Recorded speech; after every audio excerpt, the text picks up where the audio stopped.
পুরান ঢাকার বাংলা বাজারের ২৮ নর্থব্রুক হল রোডে অবস্থিত নিউ ক্যাফে কর্নার। এটি ১৯৬০-এর দশক থেকে যাত্রা শুরু হয়। এর যাত্রা শুরুর মূল লক্ষ্য ছিল ঢাকাতে একটি ইউনিক আইটেমের দোকান লাগবে।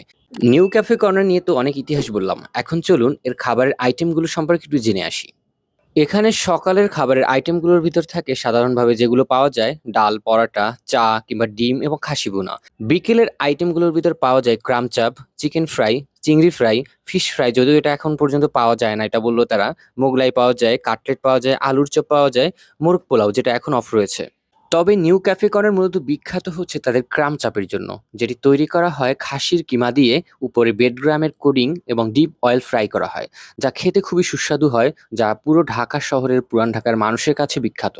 নিউ ক্যাফে কর্নারে যাওয়ার পর প্রথমেই আমি চলে গেছিলাম তাদের ক্রাম চাপ তৈরি করার পদ্ধতি দেখার জন্য।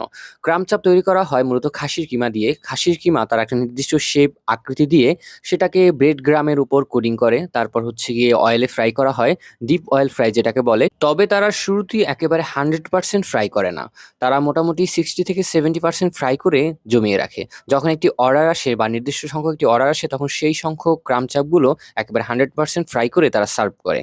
এর পাশাপাশি দেখলাম চিকেন কাটলেট ফ্রাই করতেছে, চিংড়ি ফ্রাই করতেছে এবং এর পাশাপাশি দেখলাম আলুর চপ তৈরি করতেছে। আলুর চপটা দেখে খুবই লোভনীয় লাগতেছিল। এরপর আমি গেলাম অর্ডার করার জন্য। অর্ডার করে আমি আমার নির্দিষ্ট আসনে বসে পড়লাম। আমি অর্ডার করেছিলাম ক্রাম চাপ এবং আলুর চপ। নির্দিষ্ট সময় পর আমার অর্ডারটি চলে আসলো। এরপর শুরু করলাম ক্রাম চাপ দিয়ে। ক্রাম চাপের ভিতর যে কিমার মাংসটা থাকে সেটা সত্যি অসাধারণ ছিল।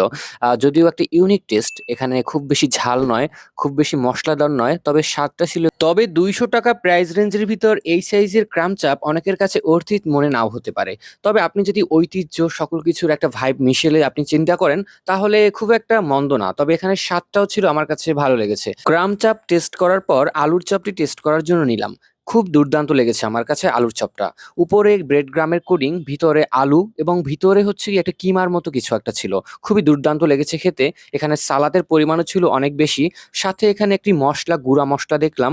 এর সাথে ছিল ভিনেগার টাইপের কিছু একটা। খুবই দুর্দান্ত লেগেছে। সর্বশেষে যে প্রশ্নটি আসবে সেটা হচ্ছে নিউ ক্যাফে কর্নারে এসে খাওয়াটা আসলে অর্থিত কিনা এই টাকায় বা এই প্রাইস রেঞ্জের ভিতরে। আপনি যদি একজন ঐতিহ্যপ্রিয় মানুষ হন, আপনি যদি একটু ঐতিহ্য খুঁজেন, ইউনিকনেস খুঁজেন, তাহলে নিউ ক্যাফে কর্নারের খাবারগুলো আপনার জন্য পারফেক্ট। বাট আপনি যদি পরিমাণ খুঁজেন বা এখন বর্তমানের যে শহুরে যে খাবারগুলো, ফাস্ট ফুড টাইপের যে খাবারগুলো, সেগুলোর সাথে তুলনা করেন, তাহলে আপনি এটার সঙ্গে ভাইবটা আপনি ম্যাচ করতে পারবেন না। যারা একটু ঐতিহ্যপ্রিয় মানুষ, অ্যাস্থেটিক ভাইব চায়, তাদের জন্য নিউ ক্যাফে কর্নার খুবই ভালো একটা ডিল হতে পারে।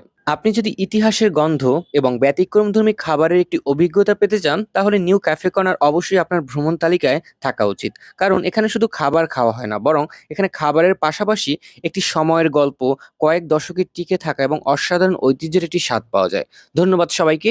এরকম যদি আরো নিত্য নতুন ভিডিও চান, তাহলে তানভীর স্ট্রিপের সাথে থাকুন। ইউটিউবে দেখে থাকলে আমাদের ইউটিউব চ্যানেলটি সাবস্ক্রাইব করুন এবং ফেসবুকে দেখে থাকলে আমাদের ফেসবুক পেজটি ফলো করুন। ধন্যবাদ।